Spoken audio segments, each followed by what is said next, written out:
Assalamualaikum warahmatullahi wabarakatuh. Perkenalkan, nama saya Ayu Prasasti. Jadi kali ini saya mau membahas tentang bahasa, simbol, dan eksistensi manusia setempat.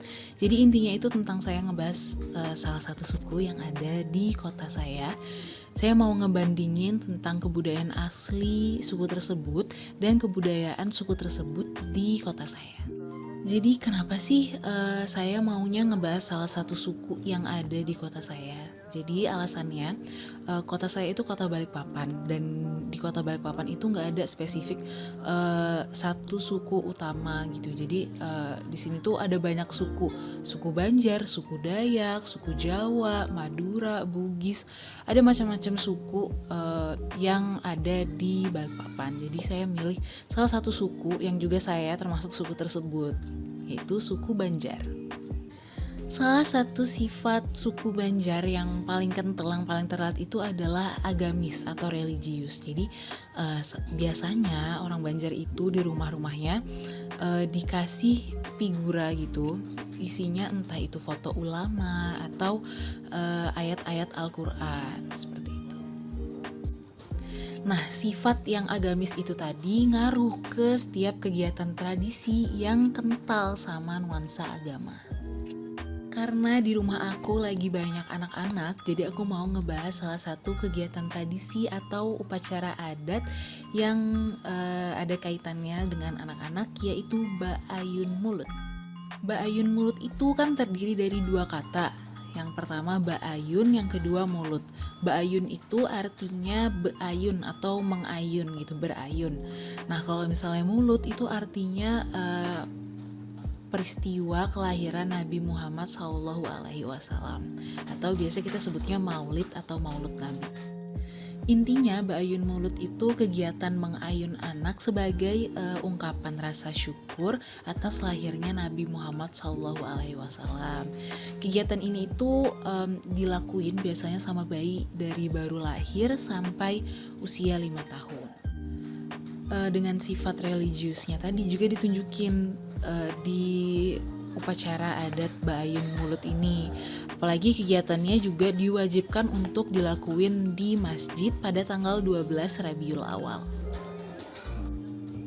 Jadi kan ini berhubungan sama ayunan. Nah, ayunannya itu dibuat dari 3 lapis kain yang dibentangin di tiang-tiang masjid. Terus tali ayunan tadi juga dihias janur yang dibentuk gitu, bentuk burung, ular, bunga, dan lain-lain.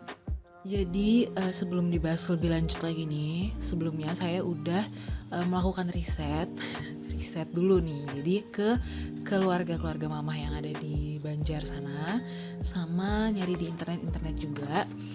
Sebelum upacara adat Ba'ayun Mulut ini dimulai, keluarga itu harus menyiapkan piduduk. Jadi piduduk itu sebuah sasanggan yang diisi beras, gula habang atau gula merah, nyiur, terus hintalu ayam atau telur ayam, benang, jarum, garam, dan uang receh. Jadi biasanya itu di mangkok gitu atau di baskom gitu.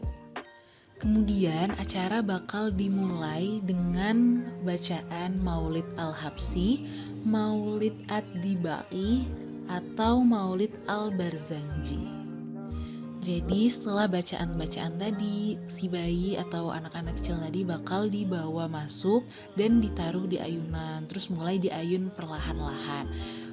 Untuk apa fungsinya di ayun ini? Jadi fungsinya itu untuk mengambil keberkahan atas kemuliaan Nabi Muhammad SAW. Nah, setelah kegiatan mengayun tadi bakal ditutup sama ceramah dan doa. Kemudian si bayi-bayi tadi bakal diberkahin sama para ulama dan umara dengan membaca sholawat badar. Kegiatan Ba'ayun Mulut ini dari awal sampai akhir itu selalu dilengkapi dengan doa-doa gitu. Nah, kegiatan ini kan berarti sesuai sama sifatnya orang Banjar, yaitu agamis atau religius.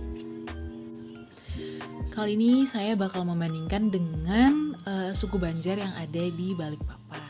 Jadi kegiatan Ba'ayun Mulut ini kalau di Balikpapan itu udah jarang, bahkan kayaknya udah nggak ada yang ngelakuin lagi gitu. Karena di Balikpapan sendiri itu sebenarnya kota yang cukup modern.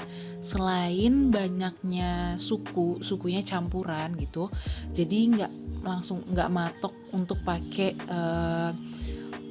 kegiatan atau kebudayaan suku tersebut.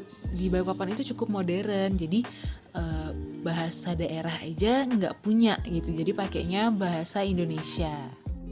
Ya, jadi kalau misalnya kegiatan-kegiatan yang kayak Baayun Mulut ini itu udah jarang dilakuin sama orang Balikpapan karena orang-orang di sini itu udah cukup modern gitu. Nggak cuman kegiatan Baayun Mulut ini aja, kayak pernikahan itu ya yang modern aja, langsung ijab lamaran, ijab kabul, baru resepsi kayak gitu. Nggak yang harus ngikutin misalnya suku Banjar harus ada setelah nikah, setelah ijab kabul harus dipingit ceweknya, terus cowoknya harus hataman ngaji. Nah itu udah nggak ada, jadi habis ijab kabul ya udah besoknya boleh langsung resepsi, nggak usah ngelakuin kegiatan-kegiatan tahapan-tahapan lain gitu.